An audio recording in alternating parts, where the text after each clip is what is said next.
लौदीकिया की कलीसिया के दूत को यह लिख, जो अमीन और विश्वास योग्य जी और सच का गवाह है जी और परमेश्वर की सृष्टि का मूल कारण है जी। तो यह कहता है, मैं तेरे कामों को जानता हूँ कि तू ना तो ठंडा है और ना गर्म। भला होता कि तू ठंडा या गर्म होता। जी। प्रभु इस पढ़े गए वचन को आशीष दे। आज शाम प्रभु ने फिर एक संधि हमें दिया, उसका नाम मुबारक हो। सभी भाइयों को धन्यवाद, पास्टर जी के साथ, कलीसिया के साथ, और अभी मैं बहुत बच्चों को भी देख रहा हूं यहाँ पर, और बहुत जबरदस्त सबके हाथ में बाइबल है। Hallelujah, very good. तो सब लोग बाइबल पढ़ते हैं, और सबसे प्यारा पुस्तक दुनिया में क्या है?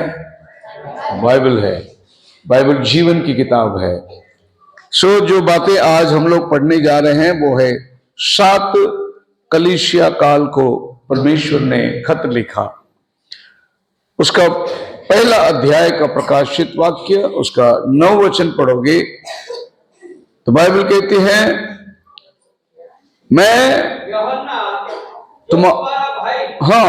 तुम्हारा भाई और यीशु के धीरज तुम्हारा सहभागी हूँ जी परमेश्वर के वचन जी और यीशु की गवाही के कारण जी। पतमोस नामक टापू में था। मैं तुम्हारा भाई यीशु मसीह के गवाही के कारण पतमोस नाम टापू में मुझे डाल दिया गया था, क्योंकि यूहन्ना कलीसिया का वो व्यक्ति था जो संदेश वक्ता, और ये 7 कलीसिया को उसने प्रभु यीशु मसीह के पास से खत पाया, और वो खत उनको लिखता है, मैं तुम्हारा भाई प्रभु यीशु मसीह के लिए दुख उठाया, संकट उठाया, और मुझे पतमोस नाम टापू में डाल दिया गया। यह है पतमोस नाम टापू। ये एशिया माइनर के अंदर 7 कलीसिया काल है, और ये समुद्र के अंदर एक टापू में उसको डाल दिया गया। टापू में किसको डालते हैं? उन दिनों के अंदर जो कैदी लोग होते हैं उनको डालते हैं। हमारे देश में जो खूंखार लोग, खूनी लोग थे, इनको अंडमान और निकोबार नाम टापू में डाल दिया जाता था। वहां वो भूखे मरे या जंगली जानवर उनको खा जाए, ऐसे खूंखार लोगों को डाल दिया जाता था। वहां से वो बाहर निकल नहीं सकते, क्योंकि चारों तरफ समुंदर है। उसी तरीके से पतमोस नाम टापू में कैदियों को डाल दिया जाता था। वहां प्रभु यीशु मसीह का शिष्य को डाल दिया गया, और वहां पर उसने दर्शन देखा। उसका 10 वचन में वो कहता है, प्रभु के दिन मैं आत्मा में आ गया, और वो आत्मा में आकर आसमान खुला हुआ देखता है। जब वो आसमान खुला हुआ देखा तो उसने उसमें 7 दीवट और 7 तारों को देखा। और ये 7 दीवट क्या है, ये तारे क्या है, ये यूहन्ना को मालूम नहीं था। फिर वो फरिश्ते को वो 20 वचन में पूछता है, 1:20 में, अर्थात उन 7 तारों का भेद, उन 7 तारों का भेद जिन्हें तूने मेरे दाहिने हाथ में देखा था, हाँ जी, और उन 7 सोने के दीवटों का भेद, वे 7 तारे 7 कलीसियाओं के, वो 7 तारे 7 कलीसियाएं हैं, और वो 7 दीवट, हाँ, 7 तारे 7 कलीसिया के दूत हैं, और वो 7 तारे जो दीवट है, और ये एक एक दीवट को एक एक तारा आता है। अब ये तारा जो है संदेश वक्ता, प्रभु ने धरती में 7 कलीसिया युग रखा हुआ, और एक एक कलीसिया को प्रभु एक एक तारा भेजता है। तारा का मतलब क्या होता है? संदेश वक्ता। आसमान में पूर्व में तारा दिखा, और वो मागी लोग यीशु को ढूंढने गए। जब हेरोद ने पूछा, तुम कहां से आ रहे हो? बोले, हम पूर्व में उसका तारा देखा, और वहां से हम आ रहे हैं। तारा ने एक संदेश दिया, ये धरती पे राजा पैदा हुआ है, ऐसा तारा ने संदेश दिया। और ये लोग तारा के खोज में निकल कर आ रहे हैं कि ये तारा उनको कहां ले गया, जहां यीशु था वहां ले गया। जब ये महल के पास पहुंचे तो इन्होंने तारा को छोड़ दिया और हेरोद के पास जाकर बोला कि राजा पैदा होने वाला है, वो कहां है। हेरोद ने कहा मेरे घर में तो कोई बालक हुआ ही नहीं, मेरे घर में कोई राजा हुआ नहीं, तुम कहां से पता चला कि ये तारा। तो बोले हमने देखा तारा पूर्व में। तब राजा ने अपने ज्योतिषों को बुलाया और कहा कि देखो ये कहते हैं कि कोई तारा दिखाई दिया और धरती में एक राजा पैदा होता है। तो उन्होंने शास्त्र खोल के देखे, शास्त्र में लिखा है एक याकूब का तारा उदय होगा, उस समय एक मसीहा बेतलेहम में पैदा होने वाला है। तब राजा ने सोचा कि तुम जाकर उसे नमन करो और मुझे भी आके बताओ, पर उसके मन में यह था कि इधर मैं राजा हूं और एक राजा कैसा पैदा होगा, तो मैं उस बच्चे को मार दूंगा। वो था प्रभु यीशु मसीह। सो तारा क्या करता है, आपको मसीह के पास लेके जाता है। आज मैं आपके सामने एक संदेश वक्ता खड़ा हूं, प्रभु की ओर से हम एक तारे हैं। यहां एक संदेश वक्ता बैठा है, प्रभु की ओर से ये एक तारा है। ये लोग क्या करते हैं, आपको यीशु की ओर लेके जाएंगे। कहां ले जाएंगे? यीशु की ओर। कोई भी तारा मुझे देखो करके नहीं कहेगा, बोलेगा यीशु को देखो। तो ये तारा 7 कलीसिया काल के अंदर उतर कर आता है। एक एक तारा एक एक कलीसिया के अंदर आती है। इसमें से ये 7 कलीसिया जो अलग अलग स्थानों पे है, पहला कलीसिया का नाम Ephesus, Smyrna, Pergamum, Thyatira, Sardis, Philadelphia, Laodicea. ये पौलुस ने 7 कलीसिया को स्थापन किया और वो पहला कलीसिया का दूत बन गया। सुसमाचार को यरूशलेम से बाहर ले जाने में प्रभु ने पौलुस को चुना। चेले कोई भी यरूशलेम के बाहर नहीं जाते थे, वो लोग यरूशलेम के अंदर ही सेवा करते थे। लेकिन प्रभु ने कहा था जब तुम पवित्र आत्मा पाओगे तो तुम बाहर जाना और पृथ्वी की छोर तक तुम मेरे गवाह बनना। लेकिन चेले बाहर नहीं जा रहे थे, वो यरूशलेम के अंदर ही खुश थे। पहले दिन 3000 लोगों ने बपतिस्मा लिया, इतनी भीड़ आने लगी। दूसरे तीसरे दिन 5000 हो गए। इतना बढ़िया चर्च को छोड़ के कौन बाहर जाएगा? वो सुसमाचार के लिए बाहर नहीं जाते। ऐसे बहुत सारे लोग आज हैं जो लोग छोटी कलीसिया बांधकर उसी के अंदर बैठे रहते हैं। लेकिन प्रभु के सुसमाचार के लिए बाहर जाना है, क्योंकि वचन में लिखा है पृथ्वी की छोर तक तुम मेरी गवाह बनो। आज हमने पास्टर जी की गवाही सुने। वो अभी वेस्ट बंगाल में थे, वो पंजाब में अनेक जगहों के अंदर घूम रहे। वो क्यों घूम रहे हैं? क्योंकि ये सुसमाचार पृथ्वी के कोने तक जाना चाहिए, हर कान इसे सुनना चाहिए, तब प्रभु यीशु मसीह का आगमन होगा। हालेलुया। तो ये सुसमाचार पहुंचाने के लिए ये 7 तारों को प्रभु ने भेजा। अब ये 7 कलीसिया ये 2000 साल के युगों में पाई जाएगी। नाम उन कलीसियाओं का है, लेकिन काम हमारा कलीसिया का है।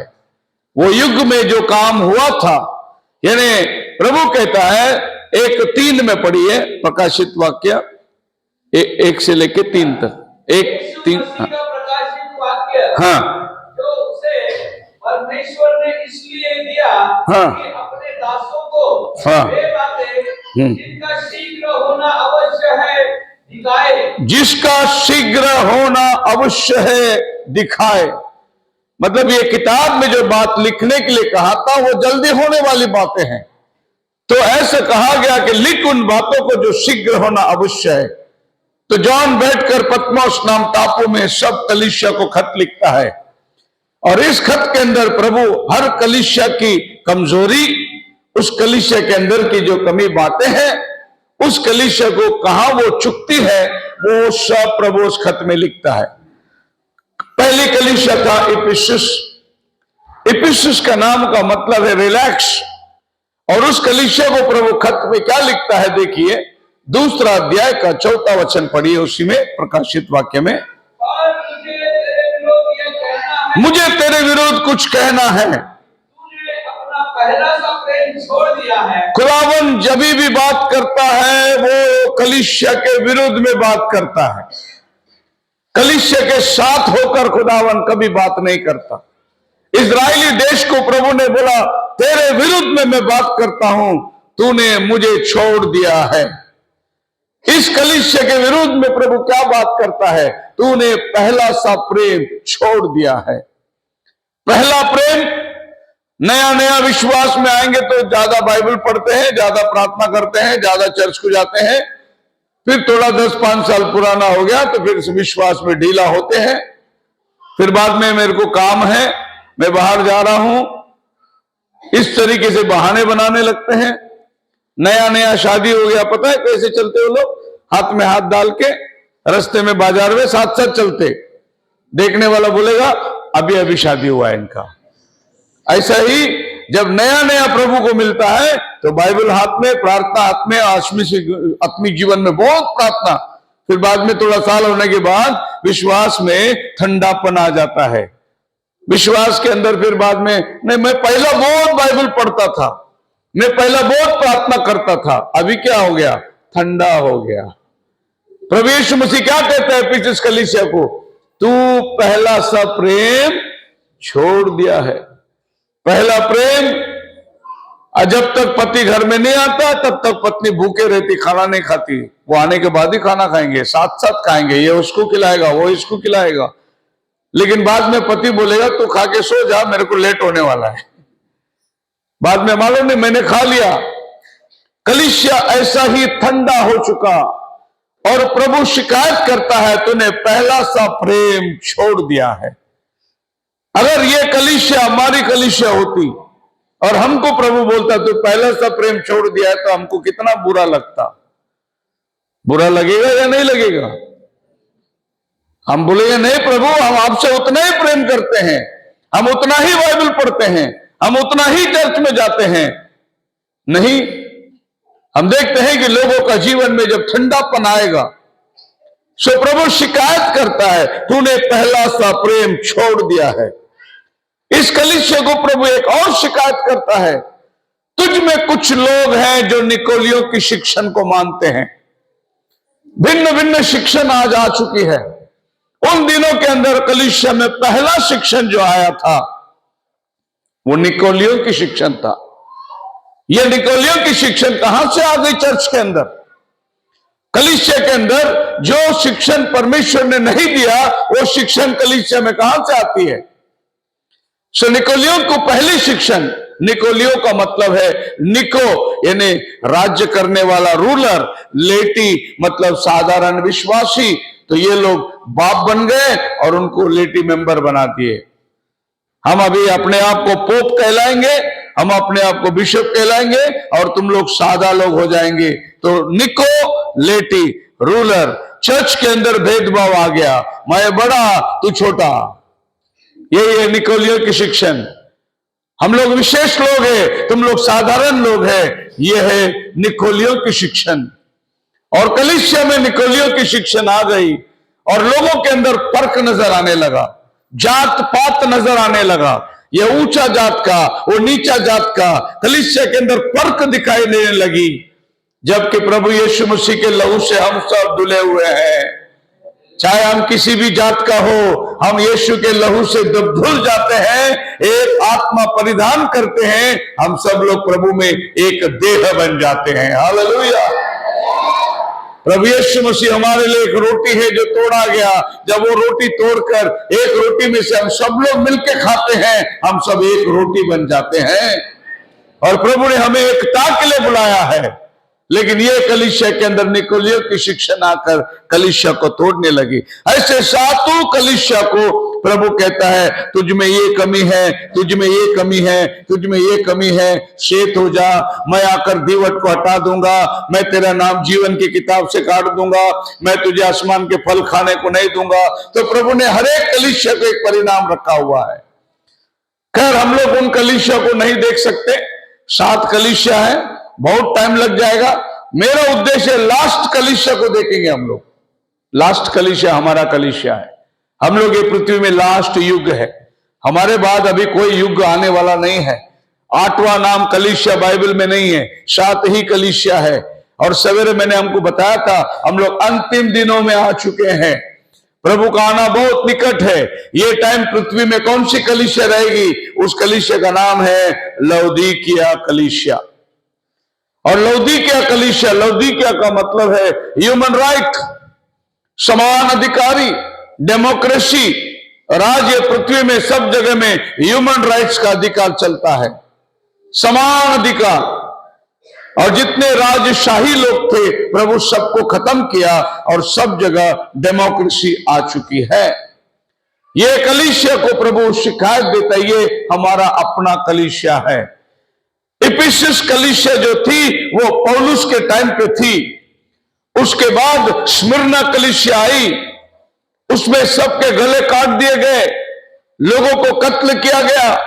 क्योंकि स्मिर्ना कलीसिया का मतलब, स्मिर्ना का मतलब शरीर पर जो गोंद लगाते हैं मिर्र, वहां से वो नाम आता है। और प्रभु कहता है दूसरा अध्याय 10 वचन में, प्राण देने तक विश्वासी रह तू। प्रभु ने वो कलीसिया को पहले बताया, तुझे मरना पड़ेगा, तुझे जान देना पड़ेगा, तुझे तकलीफ होगा, तुझे कष्ट होगा। और हम देखते हैं इतिहास के अंदर 300 सदी में ये तकलीफ चर्च में उतर कर आई। लोग परिवार के साथ शेर के मान में डाल दिया जाता था। माँ बाप के आंखों के सामने बच्चे को शेर फाड़ के खाती थी, लेकिन वो विश्वास में पीछे नहीं हटे, वो विश्वास में मजबूत रहे। क्योंकि प्रभु ने उस कलीसिया को कहा था, प्राण देने तक विश्वासी रह तो जीवन का मुकुट पाएगा। ऐसा ही हर कलीसिया को प्रभु संदेश देता आया। और आखिरी कलीसिया जो लौदीकिया की कलीसिया है, इसको प्रभु क्या संदेश देता है वो आज शाम हम देखने वाले हैं। हम अपना कलीसिया का संदेश को सुनेंगे। और कलीसिया का समय जो है हो चुका, या आखिरी कलीसिया में हम लोग बैठे हुए हैं। प्रभु यीशु आने का समय है, कलीसिया उठकर खड़े रहकर रैप्चर में जाने का समय है। ये कलीसिया लौदीकिया नाम पड़ी, एक बहुत बड़ा एम्परर था जिसका नाम था, उसकी पत्नी का नाम था लाओदिस। और ये लाओदिस उसकी पत्नी के नाम पर ये जगह का नाम लौदीकिया पड़ा। ये जगह बहुत धनवान जगह थी, यहां पैसा और व्यापार बहुत बड़ा था। अब ये शरीर जो कलीसिया उद्ध्वस्त हो चुकी है, ये खंडहर बन गया है, लेकिन ये बहुत पैसे वाला कलीसिया था। आपको मालूम है पैसा वाला कलीसिया, गरीब कलीसिया अभी भी हम देख सकते हैं। कोई कलीसिया बहुत पैसा वाला है। अब रोमन कैथोलिक कलीसिया को देखो, बहुत पैसा वाला कलीसिया है, उनके पास रोम में बहुत पैसा है, उनके पास जितना सोना है दुनिया में किसका पास उतना सोना नहीं है। तो ये रोम की कलीसिया और ये लौदीकिया की कलीसिया जो बिल्कुल धनवान कलीसिया मानी जाती है। सो ये खंडहर में लोगों ने आज जाके खोज के निकाला तो सब संगमरमर का पत्थर का था। उनके घर में संगमरमर पत्थर, उनके बेडरूम में संगमरमर पत्थर, ऐसे कीमती पत्थरों से ये शहर बनी हुई थी। अब इस कलीसिया को प्रभु क्या चेतावनी देता है, आइए फिर से प्रकाशित वाक्य 3 अध्याय में आएंगे हम लोग और हम 15-16 वचन पढ़ेंगे। 15 में पढ़ेंगे। मैं तेरे कामों को जानता हूँ, मैं तेरे कामों को जानता हूं, तू ना तो ठंडा है हाँ। और ना गर्म। सब कलीसिया को प्रभु कहता है मैं तेरे कामों को जानता हूं। कलीसिया क्या करती है प्रभु उसका हिसाब रखता है। मैं तेरे कामों को जानता हूं। ऐसा कोई काम नहीं जो धरती पे आप करें और प्रभु को मालूम नहीं हो। उसकी कलीसिया ये धरती में क्या कर रही है, प्रभु कहता है मैं तेरे कामों को जानता हूं। वैसे ही हर एक विश्वासी जो प्रभु के सम्मुख में जीते हैं, आपका काम प्रभु को मालूम है। दाऊद कहता है अगर मैं आसमान में चढ़ जाऊं वहां भी तू है, अगर मैं पाताल में चले जाऊं वहां भी तू है, मैं तेरे नजर से कहां छिप सकता हूं। प्रभु को हमारा सब काम मालूम है। हम बाहर क्या करते हैं, अंदर क्या करते हैं, हमारा जीवन बाहर दुनियावी कैसा है, कलीसिया में हमारा जीवन कैसा है, प्रभु हमारे जीवन के हर पहलू को जानता है। आप उसके नजर से छिप नहीं सकते। मनुष्य के नजर से छिप सकते हैं, आप पास्टर के नजर से छिप सकते हैं, माँ बाप के नजर से छिप सकते हैं, लेकिन प्रभु की नजर से कभी नहीं चीख सकते। Johnny Johnny eating sugar, telling lies. मुंह पूरा शक्कर डाल के फिर बोलता नो पप्पा। सोचता पप्पा ने देखा नहीं। हम लोग बचपन में जॉनी जॉनी यस पप्पा, ईटिंग शुगर नो पप्पा। तमिलनाडु में एक बहुत महान सेवक है, उसने एक उदाहरण दिया था कि 6 साल का पाप शक्कर को डब्बा का मुंह में डाल के मुंह पूरा शक्कर लगेला रहेगा, और पापा पूछेगा बेटा शक्कर खाया, बोलेगा नहीं पापा शक्कर नहीं खाया, पूरा मुंह शक्कर रहेगा। 6 साल का पाप है। 12 साल का पाप शक्कर खा के डब्बा बरोबर बंद करके हाथ पैर मुंह पोंछ के मैंने नहीं खाया बोलेगा, वो 12 साल का पाप है। फिर 17 साल का पाप तो सबको मालूम ही है। 17 साल में क्या हो जाता है, खतरा आ जाता है जीवन में। 17 साल कंट्रोल के बाहर चला जाता है। 17 चालू हो गया, अपना मनमानी करना शुरू कर देता है नहीं? रहेगा वो कहीं पर गढ़चिरौली में, और यहां पर पापा फोन करेंगे, बोलेंगे पापा मैं इधर बाजू में ही है, बोलेगा। 17 साल का पाप। तो मसीह में मेरे प्रिय लोगों, ये कलीसिया प्रभु के सन्मुख में एक झूठा जीवन को जी रहा है। आज कलीसिया की परिस्थिति ऐसी हो चुकी है, प्रभु इस कलीसिया को कहता है तू ना गर्म है ना ठंडा है, तू ना गर्म है ना ठंडा है। अब प्रभु क्या कहता है इस कलीसिया को, मैं तुझे उल्टी करने पर हूं। क्यों उल्टी होता है? आप सवेरे उठकर गुनगुना पानी पियोगे 2 गिलास, आपको उल्टी हो जाएगा। प्रभु बोलता है तू ना गर्म है ना ठंडा है। पास्टर जी ने हालेलुया के नारे लगाए, एक बड़ा वाला हालेलुया बोला। गरम चर्च का नतीजा है वो। लोग गरम है, नहीं तो कोई चर्च में जाएंगे तो हालेलुया भी नहीं बोलते, वहां शर्म भी आता है बोलने के लिए, हालेलुया को हाथ उठाने के लिए शर्म आती है। एक बार एक प्रचारक बहुत जोर से प्रचार करता था, और वो प्रचार का बीच बीच में जोर से बोल देता था हालेलुया। लेकिन एक चर्च के पादरी साहब ने उसको बोला आप हमारे चर्च में प्रचार के लिए आओ, आपका प्रचार लोग बहुत पसंद करते हैं, लेकिन वो बीच बीच में हालेलुया बोलते ना, वो मत बोलना। बेचारा गरीब था सेवक, और पास्टर जी ने बोला मैं तुमको एक जूता नया जोड़ी दूंगा। फटा हुआ जूता पहना था वो भी गया प्रचार करने के लिए, और प्रचार करते करते जोर से उसने हालेलुया का नारे लगाने के लिए हल्ले करके बोला। पास्टर पीछे बैठा था, वो जूता का बॉक्स दिखाया, बोला नहीं दूंगा। फिर उसने नीचे ठंडा पड़ गया, फिर प्रचार करते करते जोश में आ गया, हल्ले करके बोला पास्टर जी ने जूता का बॉक्स दिखाया पीछे से, नहीं दूंगा। तीसरी बार इतना जोश में आ गया वो, उसने बोला जूता मिले ना मिले हालेलुया, दान मिले ना मिले हालेलुया, तुम मुझे बुलाओ नहीं बुलाओ हालेलुया। आप मेरे साथ है? लेकिन कोई कोई चर्च ठंडा रहता है। कोई कोई चर्च में अगर आपने किसी ने हालेलुया बोल दिया, वो पीछे मुड़ के देखेंगे कौन नया प्राणी आया आज हालेलुया बोल रहा है चर्च में, क्योंकि चर्च ने सिखाया ही नहीं। और ये लोग अगर स्वर्ग में जाएंगे तो क्या होगा इनका? उधर तो 24 घंटा वही है हालेलुया हालेलुया। तुमको बोर लगेगा उधर, अगर इधर हालेलुया नहीं बोलेंगे तो। इसके लिए इधर हालेलुया बोलने का प्रैक्टिस करना है, हालेलुया। तो ये चर्च को प्रभु बोलता है तू ना गर्म है ना ठंडा है, तू गुनगुना हालात में है। एक पैर दुनिया में रख के चल रहा है, एक पैर प्रभु में है।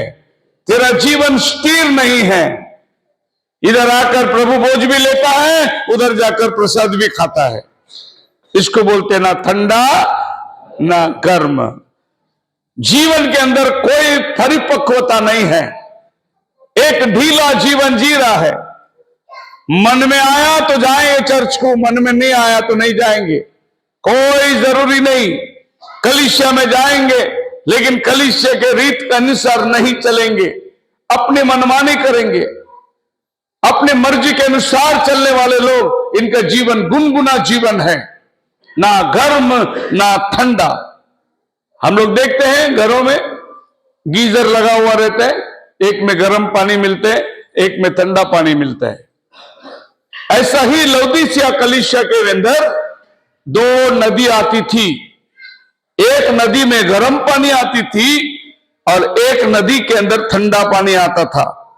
हिएरापोलिस नाम नदी से गर्म पानी, लिकस नाम नदी से ठंडा पानी। आपको मालूम है कहीं कहीं जमीन से गर्म पानी निकलती है, उष्णता।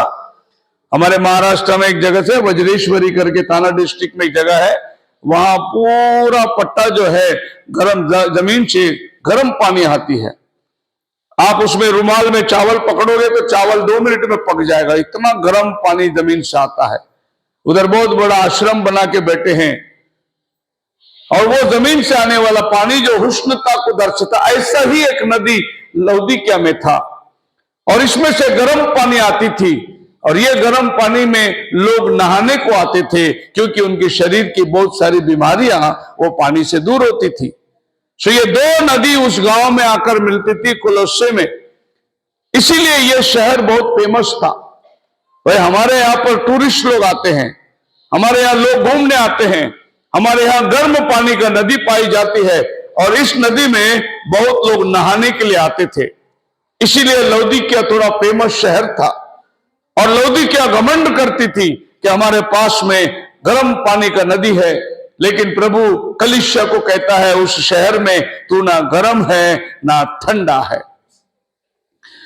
अब प्रभु कहता है कि मैं तुझे उल्टी करने पर हूं। भला कौन सा कलीसिया जिसको प्रभु उल्टी करने पर है? उल्टी कब होती है?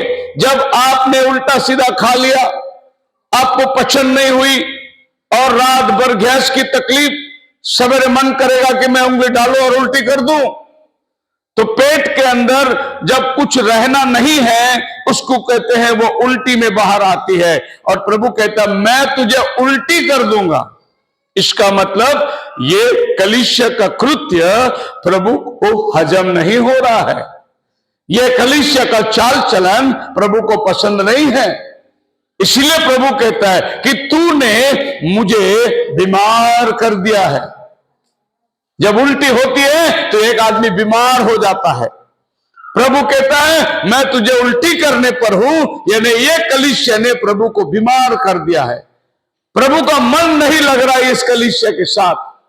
अजीब अजीब काम ये कलीसिया के अंदर पाई जा रही है। एक तो वो कहता है कि मैं धनी हो गया हूं, मुझे किसी वस्तु की कमी नहीं है, ऐसा वो कलीसिया दावा करता है। आज कलीसिया तोली जाती, इनके पास कितने एम्बुलेंस है, इनके पास कितने हॉस्पिटल है, इनके पास कितना स्कूल है, इससे कलीसिया बोलती है हम वो कलीसिया से बड़ा कलीसिया है। लेकिन प्रभु ने कितना कलीसिया को बांधा? एक कलीसिया को बांधा प्रभु ने। मत्ती 16 अध्याय के अंदर 18 वचन में लिखा है पत्रस तू पत्थर है, इस पत्थर पर मैं अपनी कलीसिया बांधूंगा। कलीसिया कौन बनाता है? प्रभु यीशु मसीह बनाता है। कलीसिया किसका है? प्रभु यीशु मसीह का है। प्रेरितों के काम 20 अध्याय के अंदर लिखा है 28 में कि मैंने अपना लहू देकर तुम्हें मोल लिया है। लेकिन यहां पर आदमी दावा करता है मेरा चर्च में आने का, उसका चर्च में नहीं जाने का। ये चर्च मेरा और तेरा कभी बन गया? इसको कैसे हम दावा करते हैं? जो लहू देकर खरीदा वो प्रभु यीशु मसीह है और वो कहता है कि मैं अपनी कलीसिया बांधूंगा। फिर आज आपको और हमको ये कहने के अधिकार नहीं ये मेरा कलीसिया है। कलीसिया हमेशा प्रभु का होता है।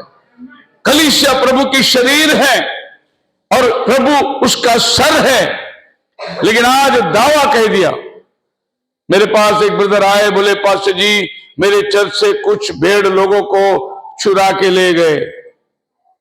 मैंने कहा गूगल में डालो मेरा कुछ बकरी खो गया है, किसको मिला तो वापस लाके दे दो। कभी मेंबर ये चर्च से वो चर्च, वो चर्च से वो चर्च, ऐसा चर्च बदलते जैसे कपड़े बदलते हैं। क्योंकि लोगों को लगता है कि ये चर्च ठीक नहीं तो दूसरा चर्च में जाओ, वो चर्च ठीक नहीं तो तीसरा चर्च में जाओ, यानी ऐसे कपड़े बदलते, ये नहीं तो वो कपड़े पहन लो। कलीसिया जो आपको जीवन देता है, जिस कलीसिया में आपका उद्धार हुआ उसी कलीसिया में आपका रूपांतर भी होगा। आपको तन मन लगाकर उस कलीसिया के लिए काम करना है। कलीसिया हमारा आध्यात्मिक घर है। मैं अपने घर से भी ज्यादा कलीसिया को प्रेम करता हूं। मैं घर में सवेरे उठा तैयार हुआ सीधे कलीसिया में जाके बैठता हूं। मैं मेरे कलीसिया घर को नहीं चुना पेंटिंग करूंगा, लेकिन मेरे कलीसिया को जहां पर हम लोग आराधना करते हैं उसको साफ सुथरा रखना है, कलीसिया से प्रेम करना है। जब मैं छोटा था संडे स्कूल का, तब से मैं कलीसिया को झाड़ू लगाता था, कलीसिया को धोता था। हर शनिवार कलीसिया को पानी डाल के धोना, कलीसिया के सब साफ सफाई करना, ये मेरा बचपन से काम था। हमें एक धार्मिक माँ बाप मिले थे। मैं चर्च, दूसरा चर्च स्कूल, चर्च और स्कूल के सिवा और कोई चीजों में हम लोग को दिलचस्पी नहीं थी। हमारे घर में टेलीविजन नहीं था। हम लोग बचपन में कभी थिएटर देखे नहीं। हमारे माँ बाप इतना वचन में स्ट्रिक्ट थे, हम लोग सिनेमा नहीं देखते थे। हमारे घर के अंदर कोई ऐसी बातें नहीं होती थी जो दुनियावी हो। प्रार्थना का घर था। अगर हमने शाम को प्रार्थना और वचन नहीं बोले तो खाना नहीं देते थे हमारी माँ। ऐसा परिवार के अंदर हम लोग बड़े हुए। सब परिवार एक साथ बैठकर हम लोग वचन बोलना है और उसके बाद एक गीत गाना है, उसके बाद खाना परोसा जाएगा। ऐसा परिवार के अंदर जब हम बड़े हुए हैं, हम घर को ही पहला कलीसिया समझते थे। लोग सोचते हैं कि चर्च में संडे को एक दिन जाता है। आपका घर भी कलीसिया है आपके लिए। आपका घर में भी गाना होना चाहिए। आप खाली संडे संडे गाना नहीं गाते, आपको प्रतिदिन अपने घर में स्तुति आराधना होना चाहिए। आपका घर पहला कलीसिया आपका होना है, फिर आप वो वाली कलीसिया को बहुत अच्छी तरीके से प्यार करोगे। लोग घर को नहीं कुछ प्रार्थना, घर में बाइबल पढ़ना कुछ नहीं, खाली संडे संडे चर्च में आके बाइबल पढ़ते हैं। कोई कोई लोग तो खाली संडे को ही बाइबल हाथ में लेते हैं। कोई कोई लोग क्रिसमस को, गुड फ्राइडे को और ईस्टर को चर्च में जाते हैं। एक बार पास्टर जी घर में आया और एक छोटा लड़का संडे स्कूल का बच्चा जैसे ये बैठे, उस बच्चे को बोला, बेटा ये गाना गा। और बेटे ने गाना गाना शुरू किया, चुम्मा चुम्मा दे दे। तो मम्मी किचन से बोली, वो मला मत गा, चर्च का गाना गा, चर्च का।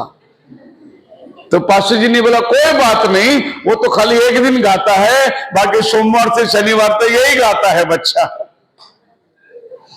ऐसा घर में हम पड़े हैं। ऐसा घर है हमारा कि सवेरे उठे टीवी चालू किए, छाया गीत और माला गीत चल रही है। विश्वासियों के घर में हमेशा प्रभु का भजन चलना चाहिए। सवेरे उठे तब से लेकर रात को सोने तक तुम्हारे घर में वचन होना चाहिए। तभी आप प्रभु के प्रिय कलीसिया बन सकते हैं, नहीं तो तुम प्रभु के लिए एक धोखा वाला जीवन जीने वाले बनोगे। यह कलीसिया जो है प्रभु के स्तर में बीमार कर दिया प्रभु को। प्रभु कहता, मैं तुझे उल्टी करने पर हूं, मैं तुझे रखना नहीं चाहता। मान लो अगर हमारे कलीसिया को देखकर प्रभु ऐसा करे तो हमको कितना बुरा लगेगा। हम बोलेंगे, प्रभु क्षमा कर, ऐसा मत कर प्रभु, कलीसिया आपका है। आप ये कलीसिया को छोड़ देंगे तो हम क्या करेंगे प्रभु? इस कलीसिया के अंदर आपकी उपस्थिति चाहिए। भजन संहिता 84 अध्याय पढ़ के देखो, 1, 2, 3, 4 वचन में क्या लिखा है। भजन संहिता 84 चैप्टर, उसका 4 वचन 1 से 4 तक पढ़ के देखिए। दाऊद राजा क्या कहता है? प्रधान बजाने वालों के में गौरवान्वितों का भजन, हे सेनाओं के यहोवा, तेरे निवास क्या ही प्रिय है। हाँ, मेरा प्राण यहोवा के आंगनों की अभिलाषा करते करते हाँ, दुखी हो चला। हाँ, मेरा तन मन दोनों जीते परमेश्वर को पुकार रहे हैं। जी, हे सेनाओं के यहोवा, जी, हे मेरे राजा, हाँ, और मेरे परमेश्वर, तेरे बेटियों में गौरैया ने अपना बसेरा और सुकाबेरी ने घोंसला बना लिया है। पक्षियों ने तेरे भवन में घोंसले बनाए हैं। क्या कहता है बाइबल? शुपाबेनी पक्षी ने तेरे वेदियों में घोंसला बनाए हैं। दाऊद राजा कहता है, छुपाबेनी पक्षी, ये घर की चिड़िया में रहती है ना, छोटी छोटी चिड़िया, ये हमेशा घर में रहती है। ये चिड़िया जंगल में नहीं रहती, ये घर के किसी कोने में अपना घर बना के, घोंसले बना के अपने बच्चे को देती है। सो दाऊद राजा ने क्या किया? एक दिन देखा परमेश्वर के भवन में जो वेदी है, वेदी के नीचे वो चिड़िया ने घोंसला बनाया और वो चिड़िया ने उसमें अंडे दिए और उसके बच्चे उस घोंसले में रखे। दाऊद राजा बोलता है कि वो पक्षी इतना बुद्धिमान पक्षी है, वो बोला कि सबसे सुरक्षित जगह प्रभु के भवन में परमेश्वर का वेदी है, और वो अपने बच्चे को वहां रखी। और जब सवेरे याजक लोग आकर प्रभु के गीत गाते हैं, आराधना हो आराधना, ये चिड़िया के छोटे बच्चे उठकर प्रभु की आवाज सुनते हैं। हालेलुया। तो हमारे घर में भी हमारे बच्चे क्या सुनना चाहिए? सवेरे प्रभु की आवाज सुनना चाहिए, प्रभु की महिमा सुनना चाहिए। लेकिन ये कलीसिया प्रभु से दूर चली गई, बल्कि ये कलीसिया कहता है 17 वचन के अंदर, 3:17 प्रकाशित वाक्य, तू जो कहता है मैं धनी हूं, मैं धनवान हो गया हूं, मुझे किसी चीज की कमी नहीं, और तू नहीं जानता। सबसे बुरी बात, ये कलीसिया बोलता है मेरे पास बहुत पैसा है, हम सबसे बड़े चर्च हैं, हमारे यहां दान अर्पण बहुत आता है, हमारे पास स्कूल है, हमारे पास एम्बुलेंस है, हमारे पास सेवा है, हमारे पास ये है, हमारे पास वो है। ये कलीसिया बोलती है प्रभु हमें किसी चीज की जरूरत नहीं, हम बहुत भरपूर है। लेकिन प्रभु कहता है तू जानता नहीं, तू दरिद्र है, तू नंगा है, तू तुच्छ है, तू अंधा है। भला ये कलीसिया की दशा खुदा के नजर में कैसी है? अंधा, नंगा, दरिद्र, तुच्छ। और सबसे बुरी बात, वो जानता नहीं वो ऐसा है करके।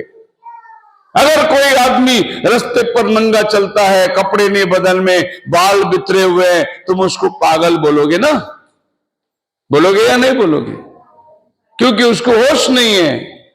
और अगर प्रभु चर्च को कहता है तो नंगा है, इसका मतलब चर्च पागल हो गया है, चर्च की दशा बुरी हो गई है। प्रभु कहता है तू तुच्छ है, तू दरिद्र है।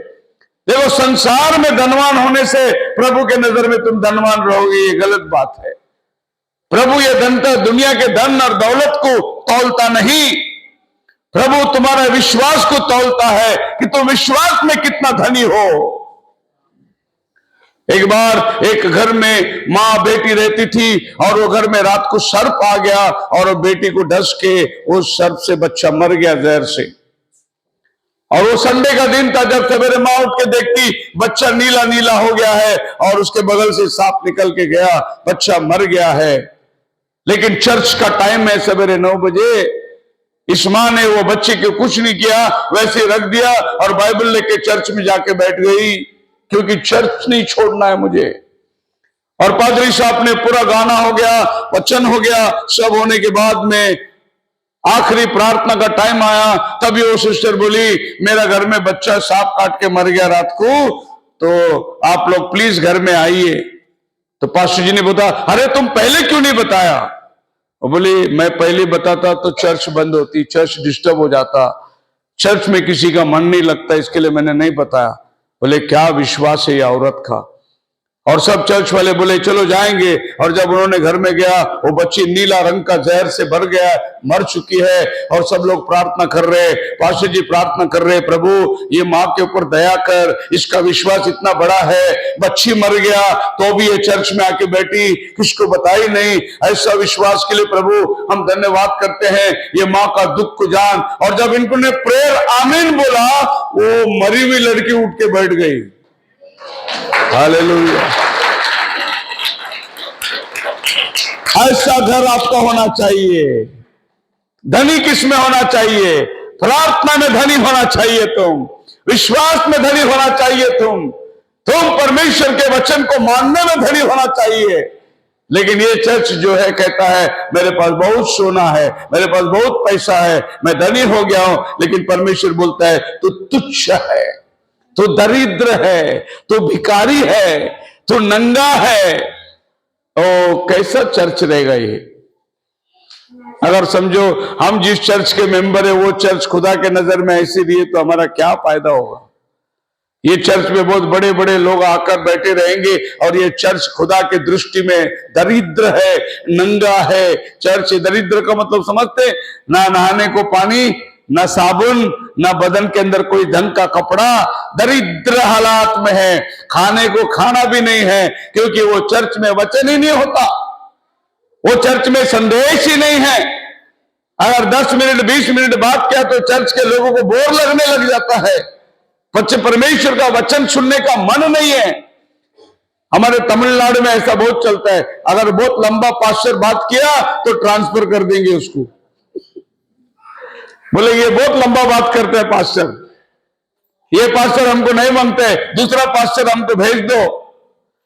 ये चर्च जो है दरिद्र चर्च है, दरिद्र का हालात है चर्च में। आत्मिकता मर चुकी है, आत्मा का फल नहीं दिखाई दे रहा है, पवित्र आत्मा का वरदान वो चर्च में नहीं है। दरिद्र किसको बोलते हैं आज? जिसमें आत्मा का काम नहीं, जिसमें परमेश्वर का वरदान नहीं, जिसमें आत्मा के फल नहीं है, यह चर्च दरिद्र चर्च है खुदा के निगाह के अंदर। बाहर सुंदर पेंटिंग और बहुत ऊंचा चर्च देख के मत देखना कि ये धनी है, लेकिन आत्मा में वो धनी होना बहुत जरूरी है। लेकिन लौदीसिया काल की कलीसिया आज दरिद्र हो चुकी है। आज हम देखते हैं लोगों के हालात कैसी है। हम एक बार इसी महाराष्ट्र में जालना में गए थे, बेथेल नाम गांव में गए थे, और जब हम लोग गए तो जालना सिटी से लेके बेथेल गांव जाने के लिए ऑटो रिक्शा नहीं मिलता, और हम लोग जो भी ऑटो वाले से बोलते थे बेथेल जाना है, ऑटो वाला बोलता नहीं मैं नहीं जाएगा, दूसरा रिक्शा देखो। फिर बाद में हमने पूछा भाई कोई भी ऑटो वाला बेथेल में जाता नहीं, क्या बात है? वो ऑटो वाला बोलते हैं बेथेल में सब लुटेरे लोग हैं, लूटते हो लोग, मारते हो लोग, इसके लिए नहीं जाता। बेथेल का मतलब प्रभु का घर, गांव का नाम बेथेल, लेकिन रहते सब उधर लूटने वाले। फिर बाद में हमें वहां पर एक ब्रदर ने सजेशन दिया, आप भाड़े का साइकिल लो और साइकिल लेके जाओ, आप जाके आ सकते। फिर हम भाड़े के पास गए, 3 साइकिल भाड़े पे लिए और तीनों साइकिल लेके हम लोग बेथेल में गए। उधर जाकर हम लोग बोले किधर जाएंगे, किसके घर पे जाएंगे? चलो चर्च दिख रहा है, चर्च में जाएंगे। तो हम लोग जब चर्च के बाहर आए, चर्च का दरवाजा खुला, खिड़की खुला, अंदर गाय और भैंस बैठे हुए हैं चर्च के अंदर। गांव का नाम क्या है? बेथेल। और बेथेल में कुत्ता, बिल्ली और गाय और भैंस चर्च में बैठी है। फिर हम लोग वहां पर बाहर खड़े रह के आंगन में गाना गाना शुरू किया, तो चर्च के पास्टर आए और कुछ विश्वासी लोग आए और बाहर बैठे। बोले क्या हालात है? बोले क्या करेगा, कोई आता ही नहीं चर्च में, कोई देखता ही नहीं चर्च में। ऊपर से पास्टर प्रार्थना किया हम लोग के लिए, बोले प्रभु अंतिम दिनों में सब लोमड़ी लोग आने वाले हैं, आज भी कुछ लोमड़ी लोग आए हैं करके हमारे लिए प्रार्थना भी किया पास्टर ने। हम बोले वाह, इनके चर्च में गाय भैंस बैठी और लोमड़ी हम बन गए वहां पर। मसीह में मेरे प्रिय लोगों, आज की कलीसिया की परिस्थिति ऐसी हो चुकी है, दरिद्र कहलाती है कलीसिया। कलीसिया में अगर आप जाकर देखोगे तो प्रेम खत्म हो चुका है। आज एक में की शुद्धि नहीं लिया जा रहा। पहले प्रेरितों के काम के 6वें अध्याय में वहां शिकायत हुई, विधवाओं पर ध्यान नहीं दिया जा रहा, हमारे तरफ में अन्य जाति की तरफ में वहां कोई पूछताछ नहीं हो रही है, तो झगड़े होने लगे। तब पतरस ने कहा तुम 7 आदमी को चुन लो जो इस काम को करेंगे, हम तो खाली वचन और प्रार्थना का काम करेंगे। जब कलीसिया बढ़ती है तो समस्या कलीसिया में आती है, इसका ध्यान नहीं, उसका ध्यान नहीं, उसका ध्यान नहीं। कलीसिया दरिद्र कब होती है? जब लोग कलीसिया को कुछ देते ही नहीं। हम लोग शहर में रहते हैं, हमारे बच्चे जब पूछते हैं हमें चर्च में दान अर्पण में पेटी में पैसा डालना है तो 5 रुपए देते हैं, और जब वही बच्चा बोलता है पापा चॉकलेट चाहिए तो 50 रुपए का कैडबरी चॉकलेट देते हैं। इसको बोलते हैं दरिद्रता।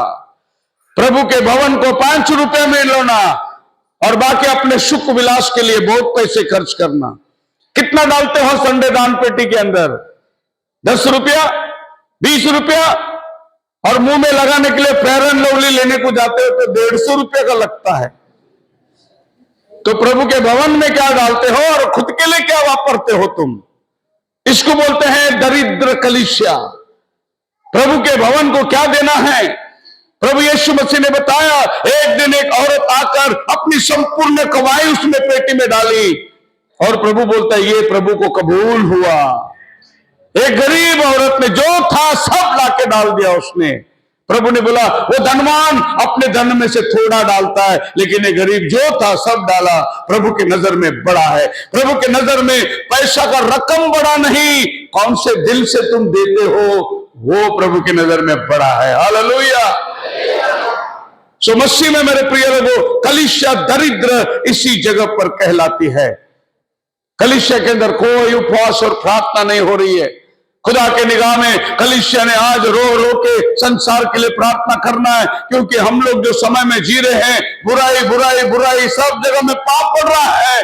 इसका निवारण कलीसिया के पास में है। अगर कलीसिया एक मन होकर प्रार्थना करे तो प्रभु का राज्य तुरंत उतर कर आएगा नीचे। हमारे अंबरनाथ के अंदर एक ग्रुप था, वो लोग उधर प्रार्थना करते थे, प्रभु थिएटर बंद हो जाना चाहिए, थिएटर बंद हो जाना चाहिए। थिएटर बंद हो गया और वही थिएटर में बाद में प्रार्थना चालू हो गया। हालेलुया।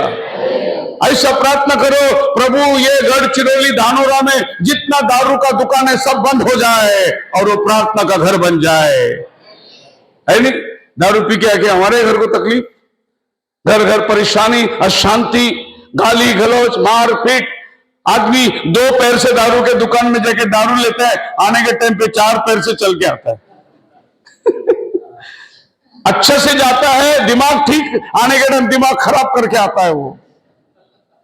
तो प्रार्थना करो जितनी दारू के दुकान है वो बंद हो जाए, जितना सिनेमा थिएटर है वो बंद हो जाए और बदले में प्रभु का भवन शुरू हो जाए। ओ हालेलुया। तो हमारा कलीसिया दरिद्र नहीं, हमारा कलीसिया प्रभु के निगाह में धनवान होना चाहिए। अभी प्रभु खाली गलती नहीं बताता, प्रभु सुधरने का रास्ता भी देता है। तो प्रभु ये चर्च को कैसे सुधारता है? पढ़िए आगे का वचन में बाइबल क्या कहती है, उसका 18 वचन। इसलिए मैं तुझे सम्मति देता हूं कि आग में ताया हुआ सोना मुझसे मोल ले। मैं तुझे सम्मति देता हूं, आग में ताया हुआ सोना मुझसे ले ले, धनी हो जाए। आंखों में लगाने के लिए सुरमा ले ले, ताकि तू अच्छे से देख सकता है। प्रभु एक गलती नहीं बताता, लेकिन गलती के साथ साथ प्रभु सुधारने के लिए रास्ता भी बताता है। तुम कैसे सुधर सकते हो, प्रभु तुम्हें जरिया भी देता है। क्या बोला प्रभु ने इस कलीसिया को? आग में ताया हुआ सोना मुझसे ले ले। आग में ताया हुआ सोना क्या है? परमेश्वर का वचन। परमेश्वर का वचन आग में ताया हुआ सोना है, हथौड़ा है। और परमेश्वर का वचन अग्निमय तलवार है, दोधारी तलवार है। परमेश्वर के वचन को अनेक उपमा बाइबल में दिया गया है। सबसे कीमती क्या है? परमेश्वर का वचन बहुमूल्य वचन है। यह वचन आपको धनवान बना सकती है अगर आप इस वचन को अधीनता में चले जाओगे तो। आग में ताया हुआ सोना मुझसे ले, आंख में लगाने के लिए सुरमा ले ले।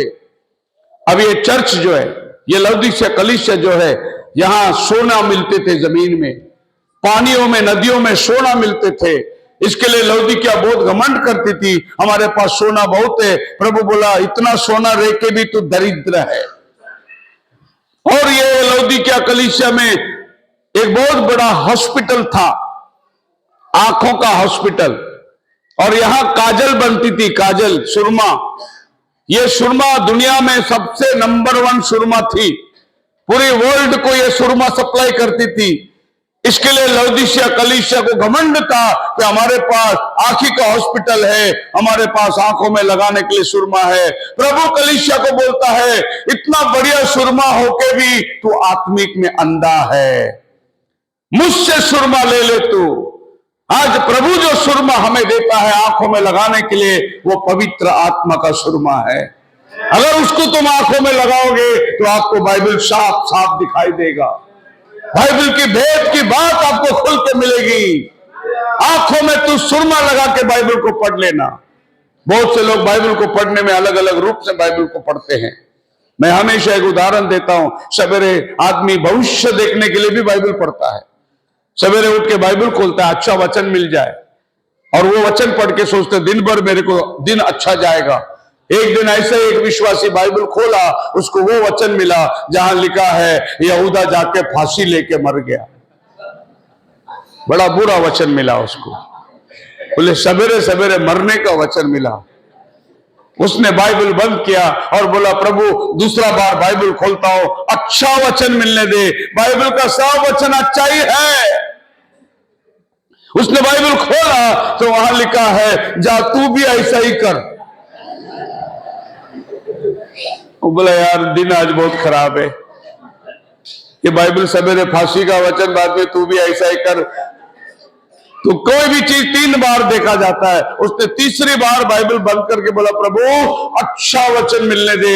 ये 2 बार बाइबल में मरण का और तू भी करने का वचन मिला। तीसरी बार उसने बाइबल खोला, वो वचन मिला, अब क्यों देर करता है। भविष्य के लिए बाइबल पढ़ते कि आज का दिन अच्छा हो जाए, मेरा दिन है। कोई कोई लोग को बाइबल पढ़ने को टाइम नहीं, कैलेंडर का वचन पढ़ के जाते हैं। उधर एक वचन रोज का कैलेंडर में रहता है और वो एक वचन पढ़ के बोलता है कि मेरा बाइबल पढ़ना हो गया। एक दिन एक पास्टर बर्थडे के घर पे गए, पास्टर जी बर्थडे के घर पे गए और पूरा टेबल में चांदी का प्लेट, चांदी का चम्मच में पास्टर को खाना खिलाया। और जब पास्टर खाना खा के आखिरी प्रार्थना सब होके गए, चांदी का चम्मच एक कम था। वो सिस्टर गिना 5 ही चम्मच है, 6 चम्मच था। मैं सिस्टर का पूरा मन में शक आया, ये एक चम्मच पास्टर नहीं लेके गया रहेगा।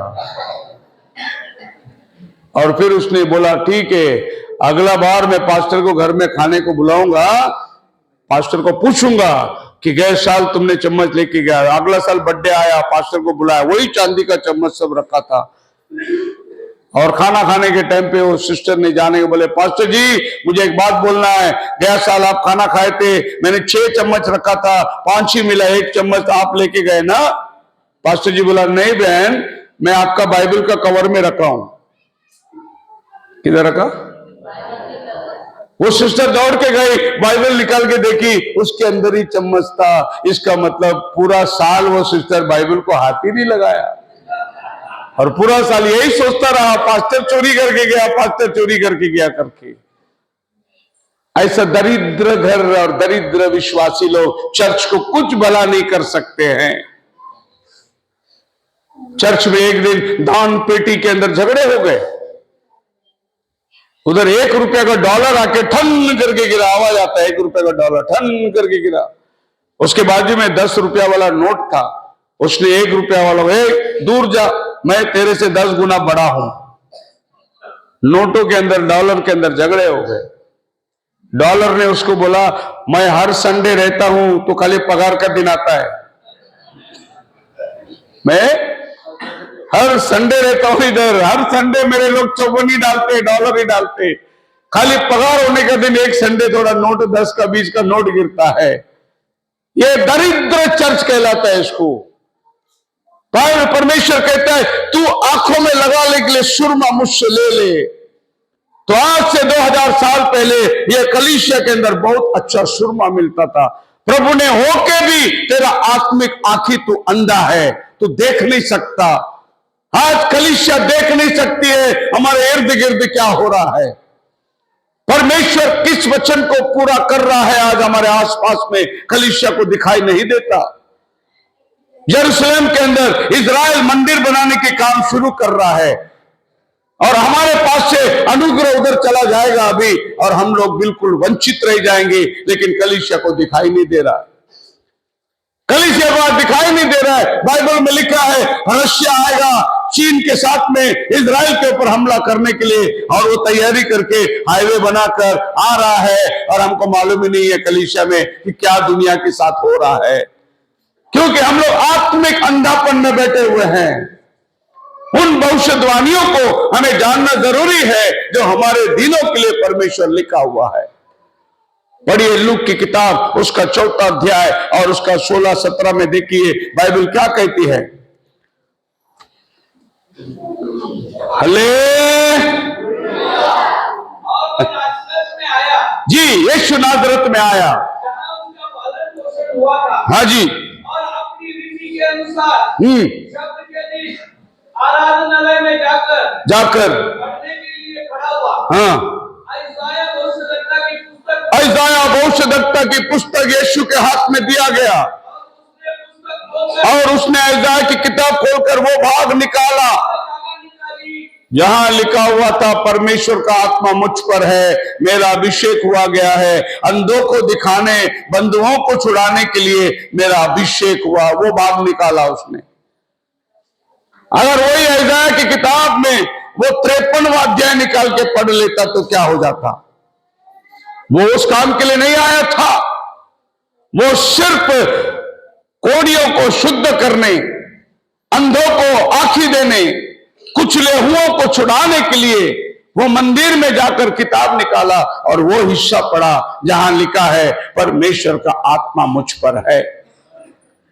उसने यशायाह 11वां अध्याय नहीं निकल के पढ़ा, क्योंकि वो 1000 साल का मिलेनियम के बारे में बात करता है, वो तो आने वाला है। और 53 अध्याय नहीं पढ़ा, क्योंकि वो तो क्रूस पर चढ़ने का कहानी है। उसने 40वां अध्याय नहीं पढ़ा, वो तो यूहन्ना बपतिस्मा देने वाले के बारे में लिखा है। उसने वो जगह निकाली जो उस समय चल रहा था। और जब वो किताब पढ़कर बाजू में बैठ गया, सब लोग की नजर उस पर लगी थी, सब उसको देख रहे थे। ये तो यूसुफ का बेटा है, ये तो कारपेंटर है, इसकी मरियम माता है, इसके भाई बहन लोग हमारे साथ रहते। ये आज क्यों ये वचन पढ़ा? जब सब लोग की नजर उस पर लगी हुई थी। आगे बाइबल क्या कहता है? तब उसने पुस्तक बंद करके सेवक के हाथ में दे दी और बैठ गया। और आराधनालय के सब लोगों की आंखें उस पर लगी थी। सबके वो उनसे कहने लगा, आज ही ये ले तुम्हारे सामने पूरा हुआ है। हालेलुया। जब सब लोग देख रहे थे ये आदमी कौन है, ये वचन को पढ़ा, इसके ऊपर परमेश्वर का आत्मा कैसे आती है, उसने बोला आज तुम्हारे देखते देखते ये वचन पूरा हो गया। बाइबल का हर वचन पूरा होना है। आसमान पृथ्वी टल जाएगी लेकिन मेरी बातें कभी न टलेगी। यीशु मसीह ने उस दिन जो वचन पूरा करने का था वो ही पढ़ के उनको सुनाया। आज कलीसिया दरिद्र है, क्योंकि कलीसिया को मालूम नहीं क्या हो रहा है। और आगे बाइबल बोलती है प्रकाशित वाक्य 3:17 के अंदर, कपड़ा मुझसे ले ले अपना नंगापन को ढांपने के लिए, ले ले कि पहन कर तुझे अपने नंगापन की लज्जा ना हो। जी, अपनी आंखों में लगाने के लिए मेरे से कपड़ा ले ले तू, ताकि तू नंगा ना दिखाई दे। इसका मतलब है लौदीसिया काल के अंदर काला ऊन मिलती थी, काला ऊन, और यह दुनिया में खाली लौदीसिया में मिलती थी। जो हम लोग ऊन के कपड़े स्वेटर पहनते हैं, और ये काला ऊन से बहुत सुंदर कपड़ा लौदीसिया बनाती थी। और लौदीसिया को घमंड था कि हम लोग ये कपड़ा बनाते हैं, लेकिन ये कपड़ा आपके पास होने के बावजूद भी खुदा के नजर में तुम नंगे दिखाई दे रहे हो। खुदावन कहता है तू जो कपड़ा महंगा बनाया ये तेरे नंगापन को नहीं ढांप सकता, तेरे नंगापन को ढांपने के लिए मुझसे कपड़ा ले ले। उत्पत्ति की किताब में आदम और हवा ने जब गलती करी, जब वचन तोड़ा, तो उन्होंने अंजीर के पत्ते को लेकर अपने लिए कपड़े बनाए। और देखा आदम हवा को कपड़ा पहना है, वो इसको देखा, दोनों जन को कपड़ा पहना है, नंगापन को ढांप दिया है। लेकिन जब परमेश्वर ने आवाज दिया आदम आदम, आदम जाके झाड़ के पीछे छुप गया। फिर वो बोला किधर है? मैं नंगा है। किसने बोला तू नंगा है? क्या तूने वो फल खाया जो मैंने मना किया था? आदम ने बोला औरत ने खिलाया। हम लोग को आज भी वो आदत है दूसरे को, मैंने नहीं किया उसने किया। आदम बोलता है अगर तू ये औरत मेरे को नहीं देता था तो मैं नहीं फल खाता था, औरत की वजह से मेरे को फल खाना पड़ा। औरत को प्रभु ने पूछा हवा को तूने क्या किया? बोला सांप ने मुझे खिला दिया, सर्प ने मुझे बहका दिया। एक में के ऊपर दोष डाल रहे हैं, लेकिन अभी तो कपड़ा सिलाया तुम, अभी तो तुम बोल रहे थे नंगापन ढप गया, लेकिन जब खुदा के सामने आने की बारी आई तो बोले हम नंगा है। क्यों? तुम्हारा कपड़ा तुम्हारे नंगापन को नहीं ढांप सकता। तुम कौन सा भी कपड़ा पहनो, तुम अगर पाप की जिंदगी में जी रहे हो, तुम्हारा कपड़ा तुम्हारे नंगापन को नहीं ढांप सकता।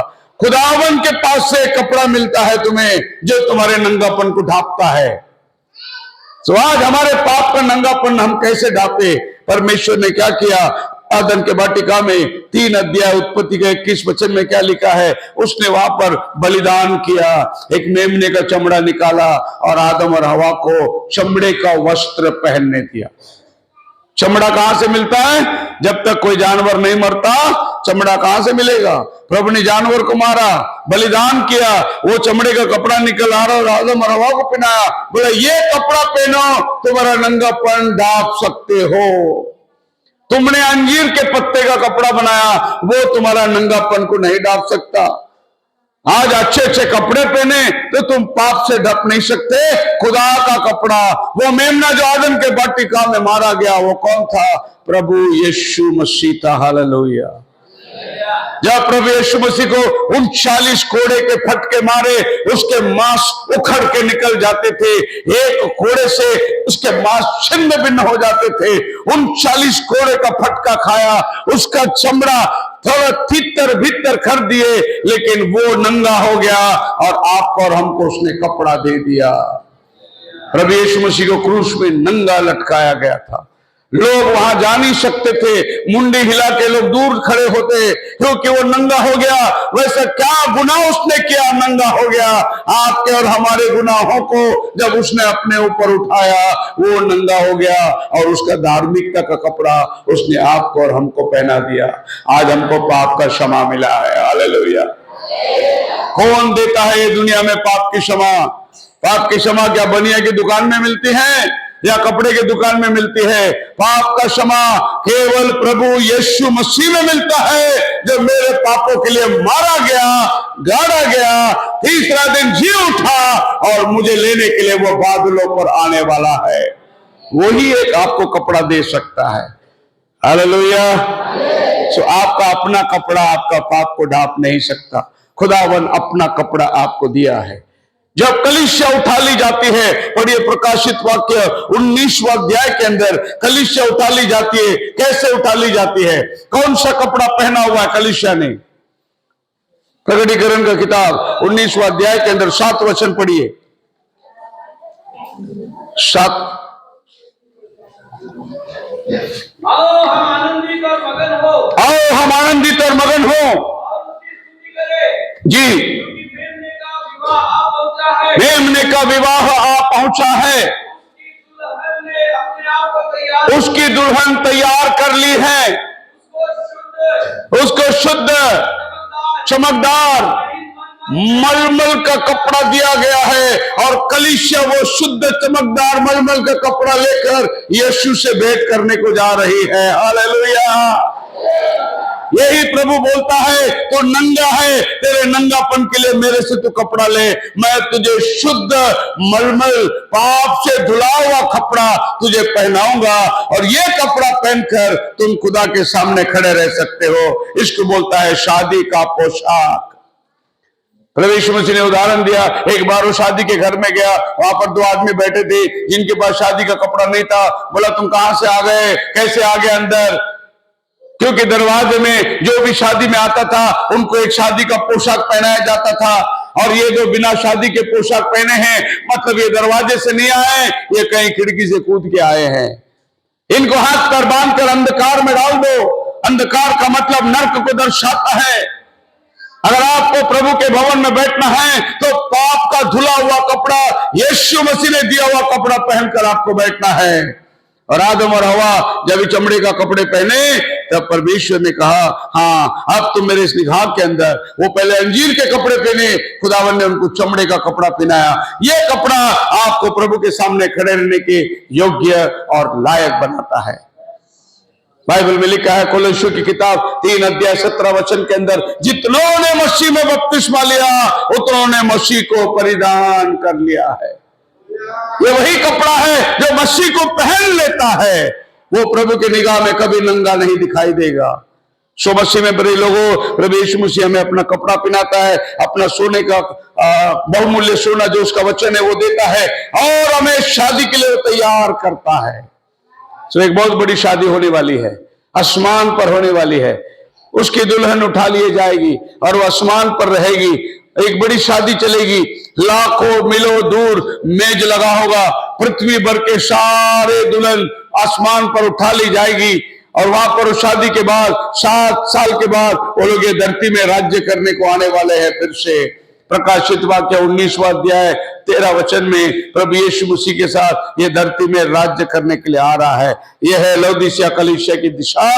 और आज हम अपने कलीसिया को सोच के देखेंगे कि हम लौदीकिया के माफिक तो नहीं चल रहे हैं, हमारा जीवन लौदीकिया के माफिक तो नहीं है। अगर है तो आज पश्चाताप करके, प्रायश्चित करके अपना जीवन प्रभु को देखकर बोले, प्रभु मैं दरिद्रता के हालात में नहीं रहना चाहता हूं, मैं ऐश्वर्यवान बनना चाहता हूं, मैं दुनिया के सोने कपड़े धन और दौलत पर घमंड नहीं करता हूं, मैं तेरे विश्वास पर घमंड करता हूं, मैं आत्मा के वरदानों पर घमंड करता हूं, मैं आत्मा के फलों पर घमंड करता हूं और मैं तेरे भवन में एक ईमानदार वफादार जिंदगी जीना चाहता हूं। खुदावन आप सबको बड़ी आशीष दे।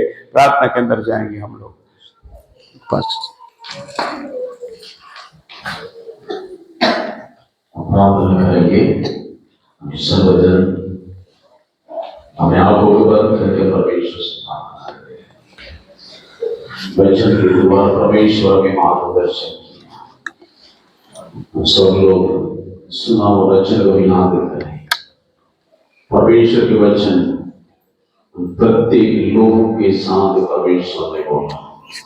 आज हमारा जीवन की कलीसिया किस प्रकार है, हम परमेश्वर से हम बोलेंगे। अभी तक परमेश्वर उसके पवित्र वचन के द्वारा में याद किया। आप